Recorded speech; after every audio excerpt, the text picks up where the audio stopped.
they went all out with the content in the second season of Daredevil. Like, if you thought the first season had too much going on because of all the gangs and stuff, well, first, to me, you'd be wrong, because it wasn't really that bad. Most of it was dealt with by other people than Daredevil himself, so he really only dealt with, like, 2 gangs. But also, you're in for some shit. They really go crazy in the second season. This is probably due to the fact that it sets up like most of what happens or what has to happen in the Defenders, and as a result it might seem a little bloated at times, like it's trying to tell more than one story at a time. On the one hand, you have, well, the Hand, who are doing horrendous shit to people in an effort to, who knows. It isn't all revealed to us in this season, we just get kind of bits and pieces here and there through Elektra and Stick mostly. We get that they're plotting something, we just don't necessarily know what that thing is. We see some of the shit that they do, we don't necessarily know why they're doing it or what's the grander goal behind what they're doing. So all of that, to me, I felt was intentional, so I'm not knocking them for not being clear enough. I think the point was that they weren't supposed to reveal everything at once. But on the other hand, you have the Punisher, who's blowing up like whole gang meetings with no regard everywhere in the city, and Matt becomes tied up in it because of his and Foggy's righteous natures and the fact that they need to rescue everyone, even the people that don't necessarily deserve it.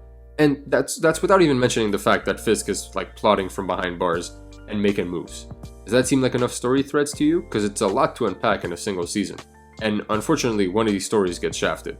And spoiler, it's the Punisher's. I'm sure it's because he was going to get his own show where they could they could dive into the character and his origin and stuff. But he just gets the short end of the stick at the end of the season, and the war with the Hand takes like center stage, and don't get me wrong, it is the right call. It's a much more impactful event compared to the Punisher's conclusion, and it has ramifications that no other story thread really could have had. But it just felt rushed a little. And I think that might be a good way to describe this season actually. All 3 story threads could have carried whole seasons by themselves. But since they decided to put them all into one, I don't know why, maybe because they wanted to get the Punisher's first season out quickly, they wanted to get Defenders out quickly, I'm not sure. But things do tend to move a bit fast at times, never to the point where it's incomprehensible, but some events definitely could have benefited from more time on screen. So that being said, the season is still enjoyable throughout in my opinion. There's a very clear distinction to the plot threads at least. It's not like everything just mixes and matches together and you don't know like where to look for what. It's pretty clear. You have Foggy and Karen dealing with the Punisher stuff, while Matt mostly and Elektra deal with the Hand stuff. I say mostly for Matt because he is present in some of the Punisher like stuff at the beginning, but eventually he just kind of fades out of that, deals mostly with the Hand along with Elektra, and then Foggy and Karen take care of like the Punisher stuff. And when I say Foggy and Karen, I really mean mostly Karen, because she continues on the same track that she was in the first season with Ben, except this time she's taken it upon herself.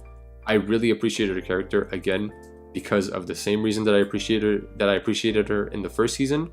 She's very active. She doesn't wait for things to happen to her. She goes out of her way to make things happen, which is also why Punisher was even able to do the things that he did in this season. Due to Karen's actions, he was able to further his own story.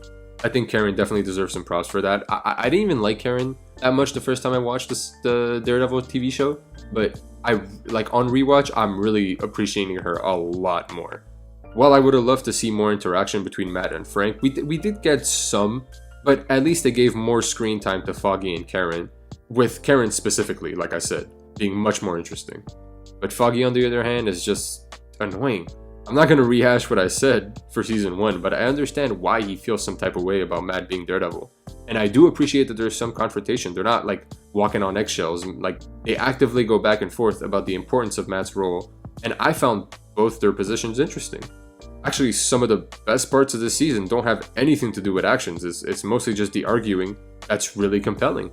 And I appreciate that Foggy is able to voice his concerns rather than just being quiet and just taking it and not saying anything.